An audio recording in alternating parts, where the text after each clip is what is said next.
नमस्कार, आप देख रहे हैं पंजाब केसरी टीवी और मैं हूं आपके साथ दिशांत कुमार। संपूर्ण हिमाचल में सबसे पहले नजर डालते हैं अब तक की हेडलाइंस पर। उपचुनाव के प्रचार में जुटे केंद्रीय मंत्री अनुराग ठाकुर बीजेपी प्रत्याशी के लिए की वोट की अपील। कहा, अगर हुई जीत तो 4 साल में जो कमियां रही उसे 1 साल में पूरा किया जाएगा। कांग्रेस विधायक आशा कुमारी ने रावण से की मुख्यमंत्री की तुलना। कहा, प्रतिभा सिंह मजबूर नहीं, मजबूत महिला। रावण ने भी सीता को मजबूर समझा, इसीलिए हुआ अंत। कांग्रेस के मुख्य प्रवक्ता नरेश चौहान ने प्रदेश सरकार पर लगाए आरोप। कहा, बढ़ती महंगाई और बेरोजगारी का मुद्दा बनेगा उपचुनाव में भाजपा की हार का कारण।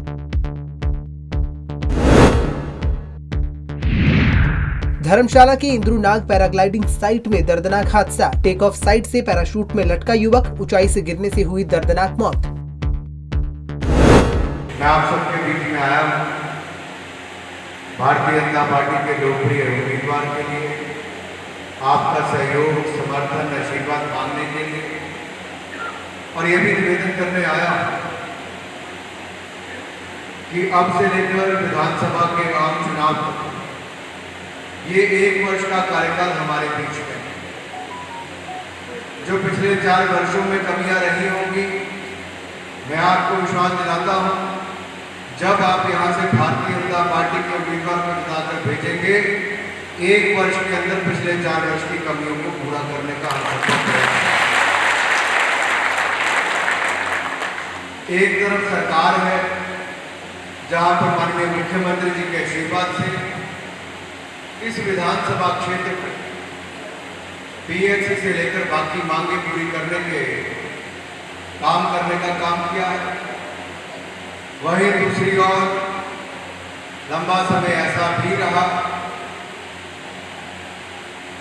जिसका उल्लेख शायद किसी के जाने के बाद मुझे नहीं करना चाहिए, लेकिन इतना जरूर कहूंगा कि जो भी कमियां रही होंगी उन कमियों को पूरा करने का मौका अब आया है। और 1 साल के बाद विधानसभा का चुनाव तो है ही, तो क्यों ना ऐसे उम्मीदवार को चुने जो सरकार में रहकर सरकार से ज्यादा लाभ स्थानीय क्षेत्र के विकास के लिए कर सके। इसलिए मैं आप सबसे निवेदन करता हूं, उसके लिए भारतीय जनता पार्टी का उम्मीदवार ही इस इलाके का विकास कर सकता है, ऐसा मेरा व्यक्तिगत रूप से मानना है। हिमाचल प्रदेश में हो रहे उपचुनाव में राजनीतिक पार्टियों का एक दूसरे पर आरोप प्रत्यारोप का दौर लगातार जारी है। इसी बीच मंडी पहुंची कांग्रेस विधायक आशा कुमारी ने मुख्यमंत्री की तुलना रावण से कर डाली। आशा कुमारी ने कहा कि प्रतिभा सिंह मजबूर नहीं, मजबूत महिला है। रावण ने भी सीता को मजबूर समझा था, इसीलिए उसका अंत हुआ। इस दौरान उन्होंने और क्या कुछ कहा, वो आप भी सुनिए। और जो मुख्यमंत्री ये कह रहे हैं कि वो एक मजबूर कैंडिडेट है और मजबूर महिला है, तो मैं आपको बता दूं, रावण भी ऐसे ही समझता था कि सीता एक मजबूर जो है महिला है। पिछले कल ही दशहरा था। महिला कभी मजबूर नहीं होती है, महिला जो है मजबूत होती है। और मजबूत महिला के साथ इस तरह की बात करना एक तो दुखद है।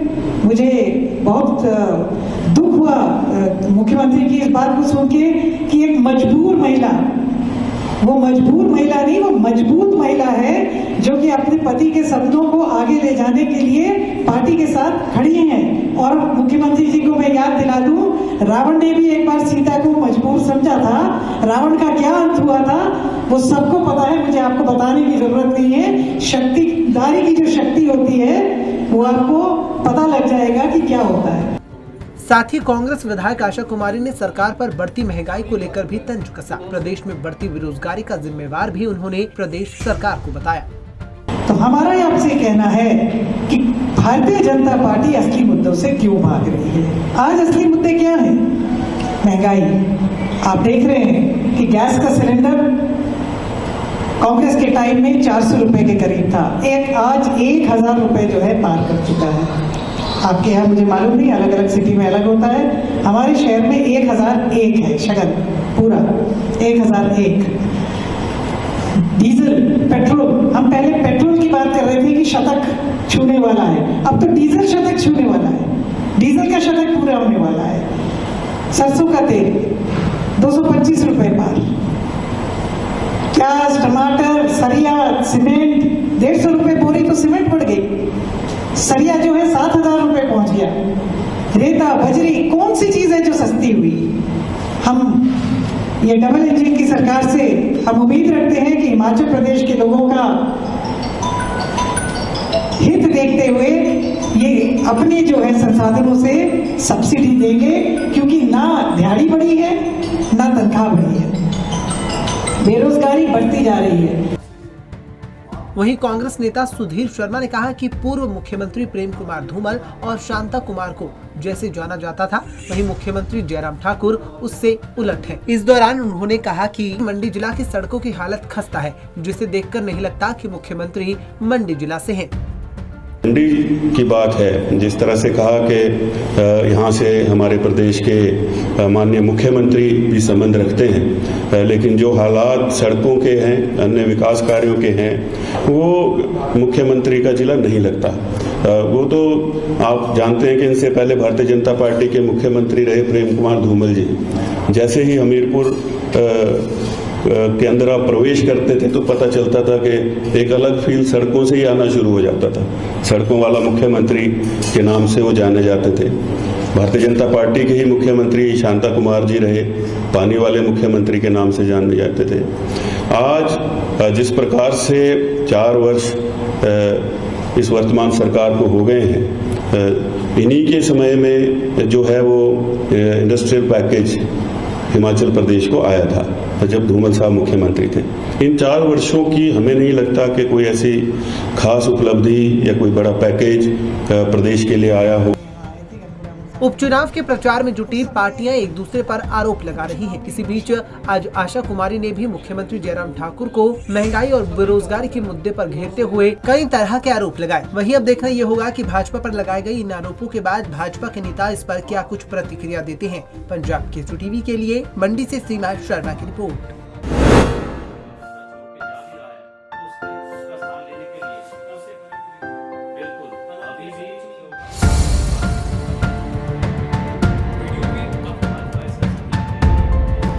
संसदीय क्षेत्र मंडी के उपचुनाव में कांग्रेस की ओर से भाजपा प्रत्याशी खुशहाल ठाकुर के खिलाफ की गई शिकायत को खारिज कर दिया है। भाजपा प्रत्याशी ब्रिगेडियर खुशहाल ठाकुर चुनाव प्रचार के दौरान सेना की टोपी व मेडल पहन सकेंगे। चुनाव आयोग के फैसले से ब्रिगेडियर खुशहाल ठाकुर व भाजपा को बड़ी राहत मिली है।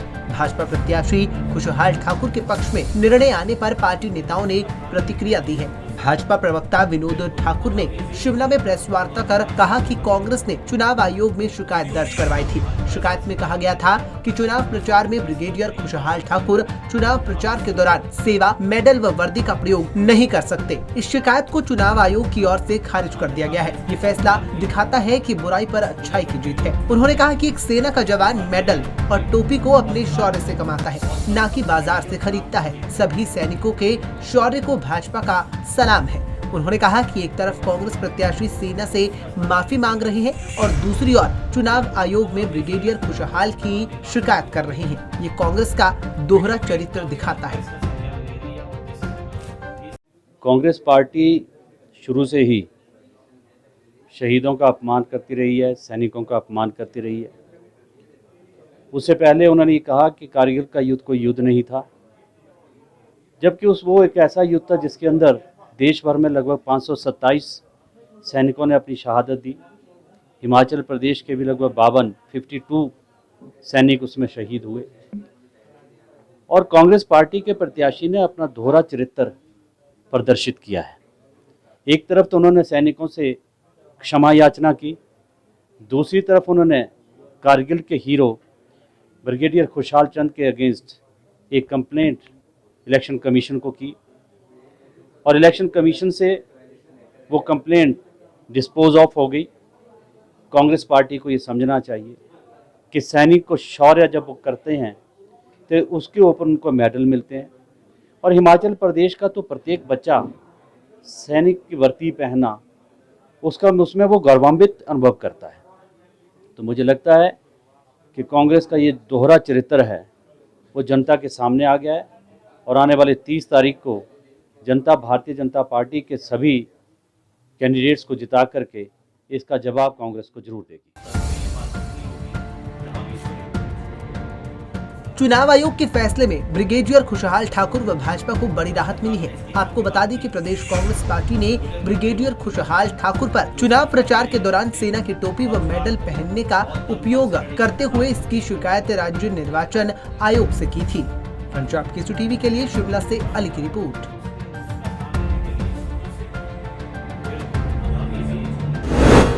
महंगाई और बेरोजगारी इस देश में, इस प्रदेश में मुद्दा नहीं है, समस्या है।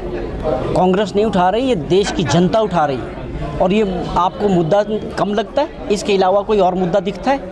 इस वक्त जनता के सर्वाइवल का सवाल है कि किस प्रकार रोजी रोटी, अपने बच्चों का खर्चा, अपने परिवार का खर्चा चलाना मुश्किल हो गया। कोरोना के बाद लोगों ने जिस प्रकार से लाखों लोगों ने अपने रोजगार गंवाए, अपने धंधे चौपट हुए, जो लोग छोटा छोटा काम करते थे जिससे उनका परिवार चलता था, वो सब खत्म हो चुके हैं। तो ये एक बहुत बड़ी समस्या है कि किस प्रकार लोगों को राहत मिलनी चाहिए। महंगाई, आप महंगाई का सवाल करते हो, अनकंट्रोल्ड है इस देश में, मतलब आपको खुला छोड़ दिया गया है कि जिसको जो दिल करता है खुद आप अपने कीमतें तय करें। आज डीजल पेट्रोल शतक मार रहा है और आप एलपीजी की बात करें 1000 से ऊपर हो चुका है। खाने पीने की वस्तुओं की कीमतें आसमान छू रही है।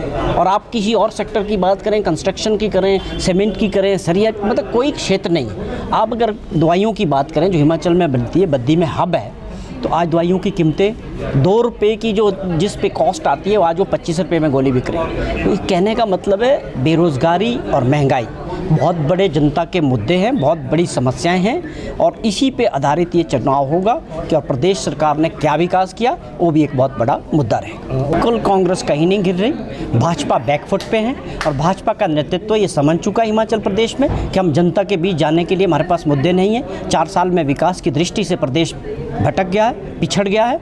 अब लोगों के बीच जाने के पास इनके लिए मुद्दे नहीं, इसलिए कोशिश की जा रही है कि जो मुद्दे नहीं हैं उनको मुद्दा बनाने का प्रयास किया जा रहा है। जो मैं समझता हूं कि प्रदेश की जनता बहुत जागरूक है और मतदाता बहुत समझदार है, वो अपना फैसला अपने विवेक से लेते हैं और असली मुद्दों पे ही ये चुनाव होगा। कांग्रेस पार्टी का जो फीडबैक है, मैं आज तक का फीडबैक आपसे शेयर करता हूं। आज तक जिस प्रकार से कांग्रेस पार्टी की लीडरशिप और कार्यकर्ता एकजुट होकर चुनाव में जा रहे हैं और जो समर्थन प्रदेश की जनता का कांग्रेस उम्मीदवारों को मिल रहा है, मैं दावे के साथ कह सकता हूं कि 4 सीटों पर कांग्रेस पार्टी जीत दर्ज करेगी। ये मार्जिन क्या रहता है उससे कोई ज़्यादा ये नहीं है, लेकिन जीत सुनिश्चित है और ये भाजपा के लीडरशिप और मुख्यमंत्री खुद जान चुके हैं। तभी वो नारा देते हैं कि मैं सिराजी हूँ, मुझे बचाओ, मैं मंडी का हूँ। लेकिन जनता समझती है, जनता ने बहुत लोगों को बनाया और बिगाड़ा है। ये लोकतंत्र है। आप देखना 2 तारीख को जब फैसले आएंगे तो ये कांग्रेस के पक्ष में होंगे।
सुबह थाना में जब सूचना मिली कि जो इंद्रनाग पैराग्लाइडिंग साइट है, टेक ऑफ साइट है, वहाँ पे ऐसा हादसा हुआ है, एक व्यक्ति की जो है वो घायल हुआ है।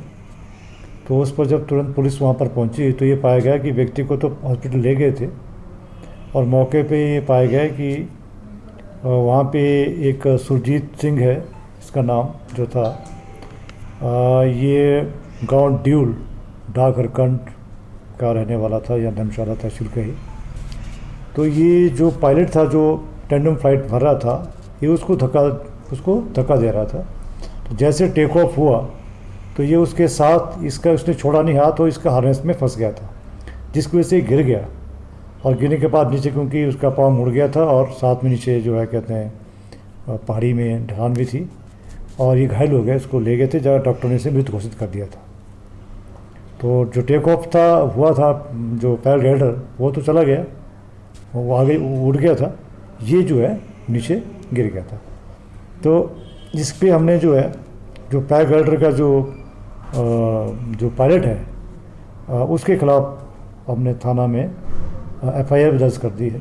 304 IPC में मुकदमा दर्ज करी दी है, और इसका पोस्टमार्टम वगैरह आज धर्मशाला में कर दिया है, और जो भी पुलिस की कार्रवाई है उसमें हो रही।